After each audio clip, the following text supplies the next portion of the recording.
वचन, सत्य वचन, अमर वचन, जीवित वचन, दिव्य वचन, सत्य वचन, अमर वचन, जीवित वचन। साई दा बामा बनी दा बामा बगैर जनी रे जनी रे जनी रे जनी रे सा। दिव्य वचन, सत्य वचन, अमर वचन, जीवित वचन, दिव्य वचन, दिव्य वचन।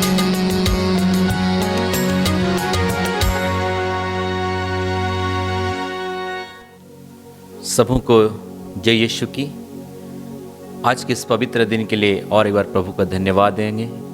प्रभु यीशु हमें सब लोगों को सुरक्षित रखा, एक नया दिन देने के लिए कृपा दिया। तो प्यारे भाई और बहनों, आज हम एक विशेष वचनों पर मनन करेंगे। बाइबल कहती है इब्रानियों के नाम संत पौलुस का पत्र अध्याय 11 वचन संख्या 6 में, विश्वास के अभाव में कोई ईश्वर का कृपा पात्र नहीं बन सकता है।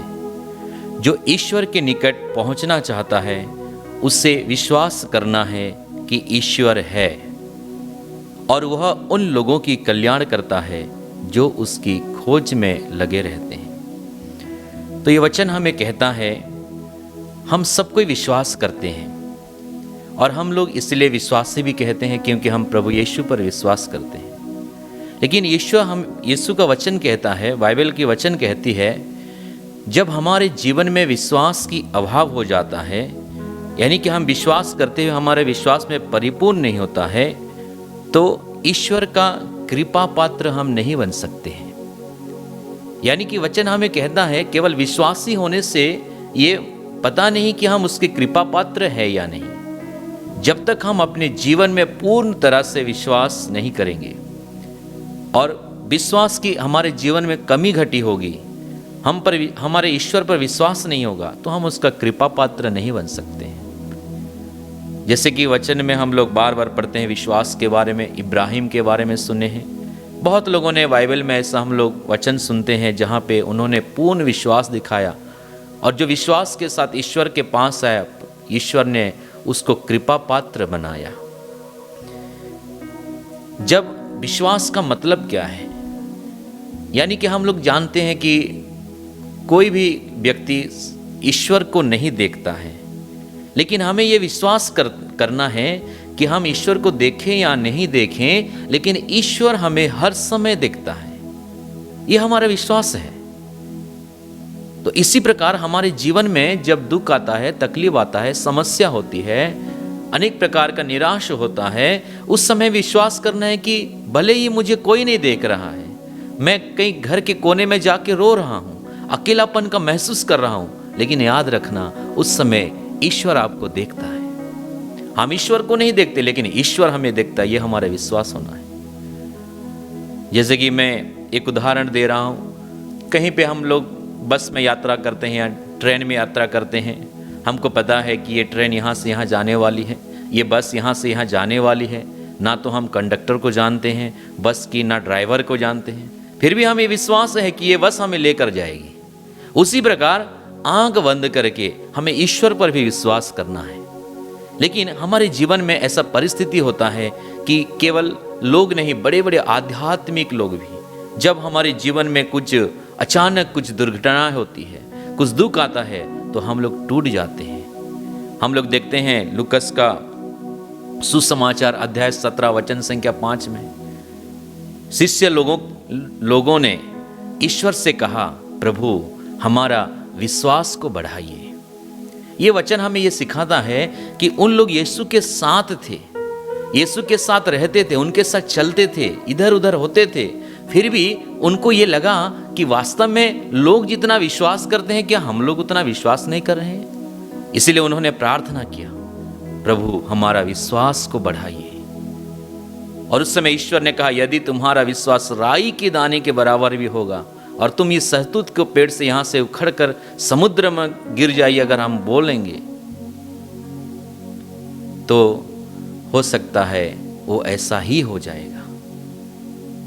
तो मेरे प्यारे भाई और बहनों, आज हम अपने अपने विश्वास को परखना है। जब हमारे जीवन में विश्वास की कमी हो जाती है तो हम लोग सूखी डाली की तरह हो जाते हैं। जैसा एक डाली सूख जाती है, पेड़ से उखड़ जाती है, उसको काट कर फेंक दिया जाता है या अपने आप में मुरझा जाती है, वैसे हमारे जीवन में हम ईश्वर पर विश्वास करते हैं, यीशु पर विश्वास करते हैं, लेकिन फिर भी हमारे जीवन में कभी कभी हम सूख जाते हैं। जीवन तो जीते नहीं बल्कि जीवन बिताते हैं। ये बहुत बड़ी बात है। बहुत सारे लोग बहुत दिनों से विश्वासी हैं। विश्वासी का मतलब ये नहीं कि उनका अंदर में विश्वास है या नहीं है, लेकिन जब हमारे अंदर में विश्वास की कमी हो जाता है, हम लोग ईश्वर का उपस्थिति को महसूस नहीं कर पाते हैं। ऐसा लगता है कि ईश्वर है ही नहीं। ये सारा चीज ये दर्शाती है कि हमारा अंदर में विश्वास का अभाव है। और जब हमारे अंदर में विश्वास का अभाव हो जाती है तो ईश्वर का वचन कहता है, विश्वास के अभाव में कोई भी ईश्वर का कृपा पात्र नहीं बन सकता है।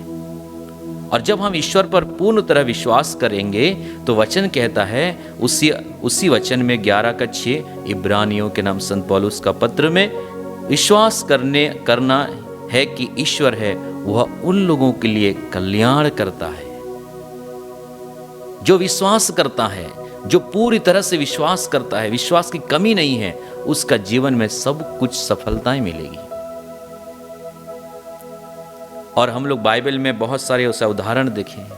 एक बाइबल से मार्कुस का सुसमाचार अध्याय 9 वचन संख्या 24, मार्कुस का सुसमाचार अध्याय 9 वचन संख्या 24 में हम लोग एक सुंदर घटना को देखते हैं। वहाँ पे एक पिताजी अपने बेटे को ईसा के पास लेकर आता है, और जैसे ही उसने ईसा को देखा, अबदूत ने लड़के को मरोड़ दिया।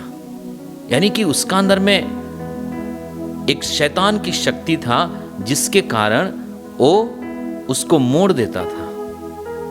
और ईसा ने उसके पिता से पूछा, ये कब से ऐसा हो जाया करता है? वो कहता है बचपन से। यानी कि बचपन से एक अबदूत में पीड़ित एक व्यक्ति था। और उस समय उस पिताजी ने मार्कुस का सुसमाचार अध्याय 9 वचन संख्या 22 में कहता है, अबदूत ने इसका विनाश करने के लिए इसे बार बार आग अथवा पानी में डाल दिया है। यदि आप कुछ कर सकें तो इस पर तरस खाकर हमारी सहायता कीजिए।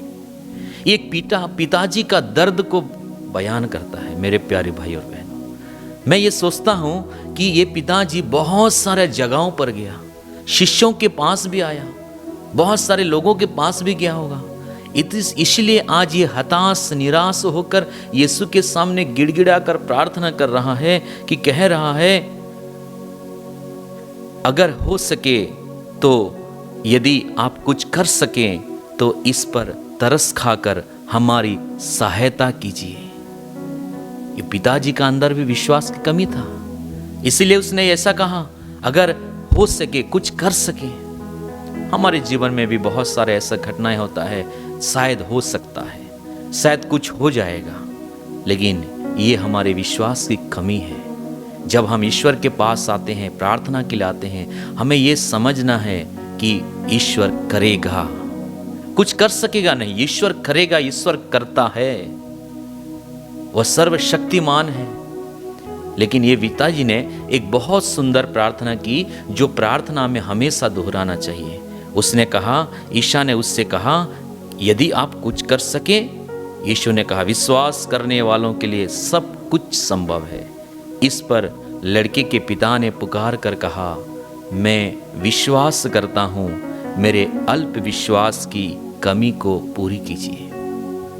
ये प्रार्थना वास्तव में हमारे हर दिन हमें करना है, क्योंकि हम ये नहीं कह सकते हैं, आज हम बाइबल पढ़ रहे हैं, आज हम प्रार्थना करते हैं, हम वचन सुनते हैं, लेकिन धीरे धीरे जब विश्वास की कमी हो जाता है, इन सब चीज़ों से हम दूर हो जाते हैं। इसलिए हमें हर दिन ये प्रार्थना करनी चाहिए, हे प्रभु, मैं विश्वास करता हूँ, मेरे अल्प विश्वास की कमी को पूरी कीजिए। और ये प्रार्थना जैसे ही उस पिताजी ने यीशु के पास कहा, ईसा ने देखा भीड़ बढ़ती जा रहा है और उसने उस गूंगे आत्मा को उससे निकल जाने का आदेश दिया। तो विश्वास का मतलब ये नहीं है कि केवल यीशु के पास जाने से, वचन सुनने से, उसके पास बार बार आने से। कभी कभी हम लोग आते हैं लेकिन हमारा अंदर में विश्वास भी नहीं रहता है, हमारा अंदर में बहुत खोखलापन विश्वास है। मैं एक उदाहरण दे के आपको ये समझाना चाहता हूँ। एक बार एक पापा बहुत प्रार्थना करते थे, उन्होंने नोबिना किया, प्रार्थना किया। उनका प्रार्थना, उनको जब ये वचन मिला लुकस का सुसमाचार अध्याय 17 वचन संख्या 6 में प्रभु का कहा, यदि तुम्हारा विश्वास राई के दाने के बराबर भी होता और तुम सहतूत के इस पेड़ से कहते उखड़ कर समुद्र में लग जा, तो वह तुम्हारी बात मान लेता। और ये पिताजी ने वचन सुना है, इसलिए उसने उसका घर के पूरे बगल में एक बहुत बड़ा पेड़ था और ये सोचा कि मैं भी ये वचन को लेकर प्रार्थना करूंगा, मैं ये वचन को लेकर बार बार दोहराऊंगा, तो ये वचन कहता है उखड़ कर गिर जाएगा, तो मैं भी सोचता हूँ ये ऐसे ही होगा। और ये पिताजी ने रात भर प्रार्थना किया, कैंडल लगाया, प्रार्थना किया, जोर जोर से प्रार्थना किया और उसने प्रभु से प्रार्थना किया, बार बार प्रार्थना किया। लेकिन मैं सवाल करता आप लोगों को, क्या ये पेड़ उखड़ कर गिर गया होगा?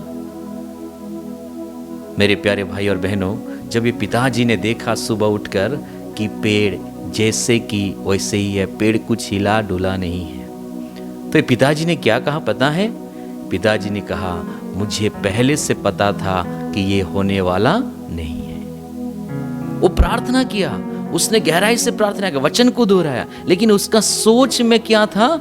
मुझे पता था कि ये होने वाला नहीं है। बहुत सारा विश्वासी आज हम इस प्रकार के हैं। हम प्रभु के पास जाते हैं, प्रार्थना में बैठते हैं, चंगाई प्रार्थना में जाते हैं, प्रभु मुझे ठीक करेगा, लेकिन कभी कभी बैठे रहते हैं, लेकिन हमारा मन में ये डाउट, ये संदेह रहता है कि ये तो होने वाला नहीं है। विश्वास की अभाव है, विश्वास की अभाव है। तो हमारे विश्वास को बढ़ाने के लिए हमें हर दिन प्रार्थना करना है। एफेसियों के नाम संत पौलुस का पत्र अध्याय 2 वचन संख्या 8, प्रभु का वचन कहता है, उसकी कृपा ने विश्वास द्वारा आप लोगों का उद्धार किया है। ये आपके किसी पुण्य का फल नहीं है, यह तो ईश्वर का वरदान है। विश्वास एक वरदान है, ईश्वर का वरदान है, इसको बनाए रखना पड़ेगा। हम नहीं कह सकते हैं हम आज विश्वास करते हैं, कल विश्वास नहीं भी करेंगे, क्योंकि ये वरदान है। ये वरदान को बनाए रखने के लिए हमें प्रभु से प्रार्थना करना है, हर दिन प्रार्थना करना है। इसलिए शिष्यों ने ये नहीं कहा कि प्रभु मुझे चंगाई करने का वरदान दे, मुझे शैतान भगाने का वरदान दे, नहीं, उन्होंने ये कहा प्रभु हमारा विश्वास को बढ़ाइए। उन्होंने भी विश्वास का कमी का महसूस किया। हम लोग देखते हैं मार्कुस का सुसमाचार अध्याय 4 वचन संख्या 38 में, जब उन लोग समुद्र में जा रहे थे, यीशु उस नाव में बैठे हुए थे, शिष्य भी लोग भी थे। अचानक जब आंधी तूफान आती है तो सारा शिष्य लोग घबरा जाते हैं, लेकिन यीशु उस नाव में क्या कर रहे थे? उस नाव में सो रहे थे। केवल सो नहीं रहे थे, तकिया लगाकर सो रहे थे। नाव हिल डुल रहा होगा, इतना लहर आ रही थी, नाव हिला डुला होगा, लेकिन यीशु आराम से सो रहे थे, चुपचाप सो रहे थे, क्योंकि वो ईश्वर पर भरोसा करते थे। लेकिन शिष्य लोग घबरा जाते हैं, शिष्य लोग घबरा जाते हैं। क्यों घबरा जाते हैं? क्योंकि उनको उन पर विश्वास नहीं हुआ जो उनके साथ है, बल्कि शिष्य लोगों को उस पर विश्वास हुआ जो आंधी तूफान पर उनका जीवन में विश्वास हुआ। उन लोग जब आंधी तूफान को देखा, उनका विश्वास यीशु पर नहीं हुआ, उनका विश्वास आंधी तूफान पर हुआ। इसीलिए उन्होंने डर गए और यीशु को कहने लगे, प्रभु हम डूब रहे हैं। यीशु उठकर कहते हैं, रे अल्प विश्वासियों। जब हमारे जीवन में आंधी तूफान आती है तो हमारा नजर सबसे पहले आंधी तूफान पर जाती है। हमारा नजर पहले ईश्वर पर होना चाहिए। जब हमारा नजर, हमारी दृष्टि ईश्वर पर होगा तो हम कभी भी नहीं घबराएंगे, कभी भी नहीं डरेंगे। इसलिए यीशु उस नाव पर इसलिए सोए हुए थे क्योंकि उनको पता था इस आंधी तूफान को बनाने वाला, इस समुंदर को बनाने वाला मेरा पिताजी है और मुझे कुछ नहीं हो सकता है। इसलिए वो इतना एक, जैसा कि कहते हैं, हमारा जीवन भी एक नाव की तरह है। हम एक महासागर में चल रहे हैं, लेकिन जब तक हम यीशु को लेकर नहीं चलेंगे हम इस नाव को डुबा देंगे। इसलिए इस नाव में चलने के लिए हमें यीशु का जरूरत है। इसलिए विश्वास एक वरदान है। इस वरदान को बनाए रखने के लिए मेरे प्यारे भाई और बहनों, मैं 2-3 चीज को मनन करना चाहता हूँ। एक है, सबसे पहले अच्छी संगति की जरूरत है।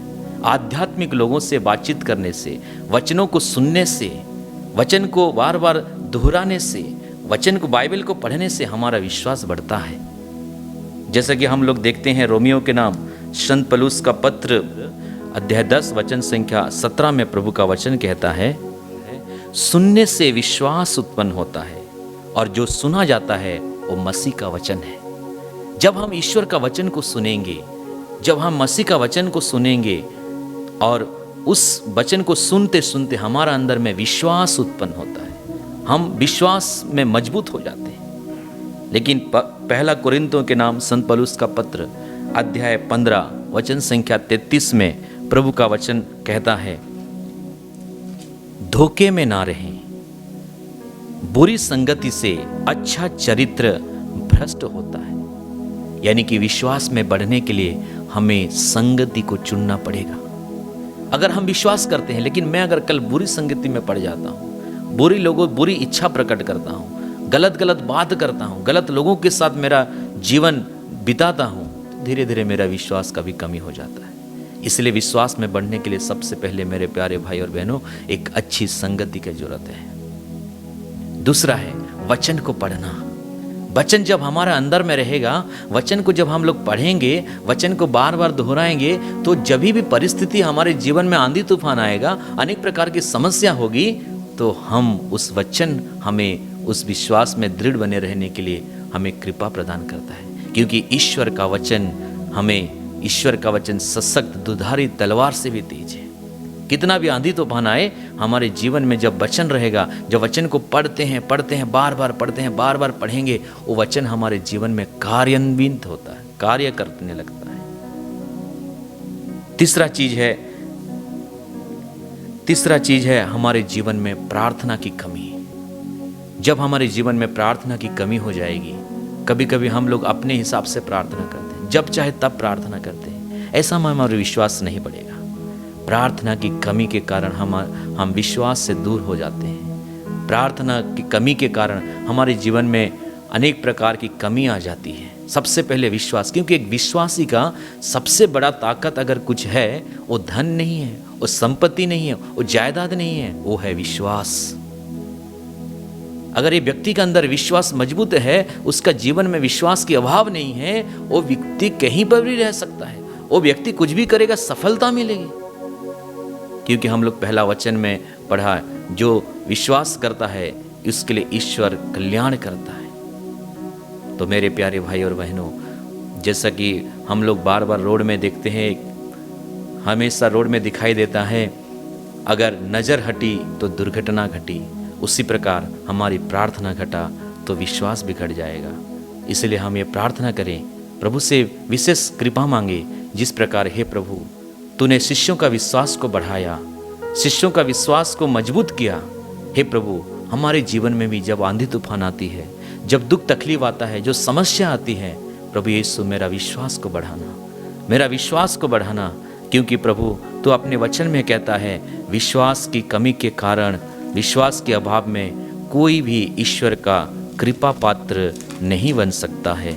और जो विश्वास करता है कि ईश्वर है, वह उन लोगों का कल्याण करता है जो उसकी खोज में लगे रहते हैं। तो मेरे प्यारे भाई और बहनों, आइए हम लोग अभी इस समय में प्रभु से प्रार्थना करें, विशेष प्रार्थना करें कि प्रभु हमें विश्वास में बढ़ाने के लिए हमें कृपा प्रदान करें। ऐसा लोगों के साथ हमारी संगति हो, जिसके द्वारा हमारे विश्वास बढ़े। वचन सुनने के लिए प्रभु हमें कृपा दे। जब परिवार में कोई भी व्यक्ति विश्वास नहीं करता है, उस परिवार में क्या करना है? उस परिवार में वचन को चलाना है। आजकल यूट्यूब के माध्यम से, सोशल मीडिया के माध्यम से कितने सारे वचन हम लोग सुनते हैं। कोई भी एक वचन अगर उस व्यक्ति को स्पर्श करेगा, उस व्यक्ति का जीवन बदल सकता है। इसलिए हमारे परिवार में विश्वास को बढ़ने के लिए विश्वास को मजबूती में आगे बढ़ने के लिए, विश्वास के साथ ईश्वर के साथ रहने के लिए हम प्रभु से विशेष कृपा और आशीष मांगे। हे प्रभु, जिस प्रकार तूने शिष्यों का विश्वास को बढ़ाया, हमारे भी विश्वास को बढ़ाइए। हे प्रभु यीशु, मैं विश्वास करता हूँ, लेकिन मेरे अल्प विश्वास की कमी को पूरी कीजिए। प्रभु के नाम पर आज के इस वचन के द्वारा हम किस प्रकार के विश्वास करेंगे और विश्वास में मजबूत होंगे, इसलिए प्रभु ने हमें बहुत सारे वचनों के द्वारा हम मनन किए। आइए प्रभु को धन्यवाद देते हैं, आज के इस दिन के लिए धन्यवाद देते हैं। विश्वास में बढ़ने के लिए प्रभु हमें विशेष आशीष और कृपा प्रदान करें। आमीन।